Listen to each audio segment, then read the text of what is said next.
আগামী 9 ডিসেম্বর শিলিগুড়ি দীনবন্ধু মঞ্চে আয়োজিত হতে চলেছে পশ্চিমবঙ্গ তৃণমূল লিগ্যাল সেলের সম্মেলন।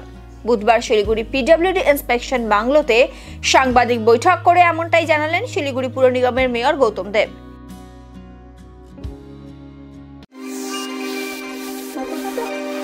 Largest international trade fair on construction, building materials, wood, hardware and interiors on 22nd, 23rd and 24th December 2023 at Exhibition Ground near IG Office, NH 31A, Bypass Road, Siliguri, West Bengal.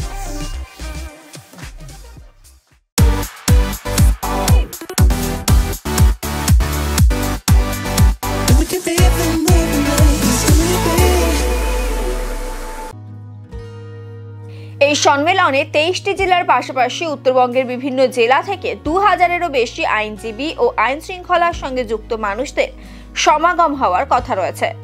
সকাল থেকে শুরু হবে এই সম্মেলন, যেখানে দেশের বর্তমান পরিস্থিতি সহ একাধিক বিষয় নিয়ে আলোচনা করবেন বিশিষ্ট আইনজীবীরা। আইন শৃঙ্খলা, সামাজিক নীতি সহ একাধিক গুরুত্বপূর্ণ বিষয় নিয়ে সম্মেলনে আলোচনা করা হবে। এর আগে কখনো শিলিগুড়িতে তৃণমূল লিগ্যাল সেলের এত বড় সম্মেলন অনুষ্ঠিত হয়নি। দেশের বর্তমান পরিস্থিতিতে এই সম্মেলন অনেকটাই গুরুত্বপূর্ণ। এই সম্মেলনের উদ্বোধন করবেন রাজ্যের আইনমন্ত্রী মলয় ঘটক। এছাড়াও পুর ও নগর উন্নয়ন মন্ত্রী ফিরহাদ হাকিম সহ অন্যান্য মন্ত্রীদের উপস্থিত থাকার কথা রয়েছে এই সম্মেলনে। ওয়েস্ট বেঙ্গল তৃণমূল লিগ্যাল সেলে একটা রাজ্য কনভেনশন হবে দীনবন্ধু মঞ্চে। পশ্চিমবঙ্গের 23টি জেলা, কলকাতা হাইকোর্ট এবং কলকাতা হাইকোর্টের সার্কিট পার্মানেন্ট বেঞ্চ জলপাইগুড়ি, সেখান থেকে এবং সমস্ত বার অ্যাসোসিয়েশনগুলো, sub divisional bar association, district court সবাই পার্টিসিপেট করবেন। মোর দেন 2000 ডেলিগেটস আসছে। এটা ইদানিংকালে উত্তরবঙ্গে এবং পশ্চিমবঙ্গে অন্যতম বৃহৎ আইনজীবীদের কনফারেন্স হচ্ছে। কনফারেন্সের উদ্বোধন করবেন আমাদের রাজ্যের আইন বিচার ও শ্রম দপ্তরের ভারপ্রাপ্ত মন্ত্রী শ্রী মলয় ঘটক। তরুণ চ্যাটার্জি, উনি আমাদের রাজ্য লিগ্যাল সেলের তৃণমূল কংগ্রেস লিগ্যাল সেলের আহ্বায়ক, উনি প্রোগ্রামটা অর্গানাইজ করছেন তৃণমূল কংগ্রেস লিগ্যাল সেলের পক্ষ থেকে। হোস্ট বার হচ্ছে হোস্ট অর্গানাইজেশন হচ্ছে দার্জিলিং জেলা তৃণমূল কংগ্রেস লিগ্যাল সেল। তারা বিষয়টি দেখছেন। দীনবন্ধু মঞ্চে হবে সকালবেলা 10টা থেকে আমাদের এই সম্মেলন শুরু হবে। এই সম্মেলনে বরিষ্ঠ আইনজীবী এবং রাজ্যের আরও 2-1জন মন্ত্রী তারা তাদের থাকার কথা।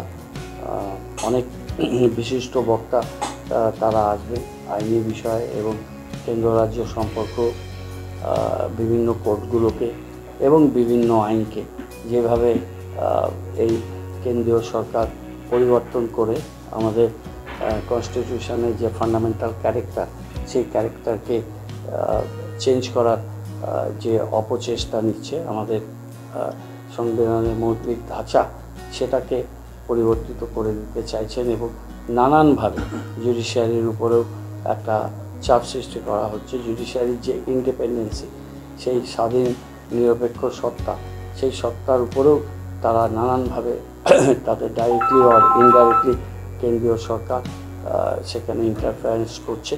এই সমস্ত বিষয়গুলোর উপরে বিশিষ্ট আইনজ্ঞ যারা বারে স্ট্যান্ডিং আছে আমাদের রাজ্যের এবং দেশের প্রতিষ্ঠিত আইনজীবী, আইনের সাথে যুক্ত জুরিস্ট, তারা পার্ট নেবেন। অনেক বড় আকারে একটা সম্মেলন হচ্ছে মাননীয় মুখ্যমন্ত্রীর এই সফরের মধ্যে। তো আমরা চাই যে প্রেস মিডিয়া তারাও আসুন, তারাও ভালোভাবে এই বক্তব্যগুলো শুনুন যে দেশে আইন বিচার ব্যবস্থাকে এই সরকার কোন ধারায় নিয়ে যেতে চাইছেন এবং অনেক প্রতিকূলতার মধ্যে বিচার ব্যবস্থা, তাদের যে স্বাধীনতা, তাদের ইন্ডিপেন্ডেন্সি, তাদের যে ক্যারেক্টার কালচারই তো সেটা তারা বজায় রাখার জন্য চেষ্টা করছেন। অনেক ল্যান্ডমার্ক জাজমেন্ট এখনও আসছে সুপ্রিম কোর্টে, অনারেবল অ্যাপেক্স কোর্টের পক্ষ থেকে। তো সেই সমস্ত বিষয়গুলো নিয়ে আইনের খুব পার্টিনেন্ট বিষয়গুলো নিয়ে এই সম্মেলন আলোচনা হবে এবং একটা ক্রান্তিকালে এবং এই একটা দেশের দুঃসময়ে এই ধরনের একটা লয়ারদের সমাবেশ সেটা খুবই গুরুত্বপূর্ণ এবং সেটা একটা দিক নির্দেশ করবে আমাদের রাজ্যের ক্ষেত্রে, এটা আমরা বিশেষ করি। 50,000 लोगों को अपनी मंजिल से है जोड़ा और नई उत्साह के साथ आए हैं फिर से थामने आपका हाथ। श्री शांति होंडा।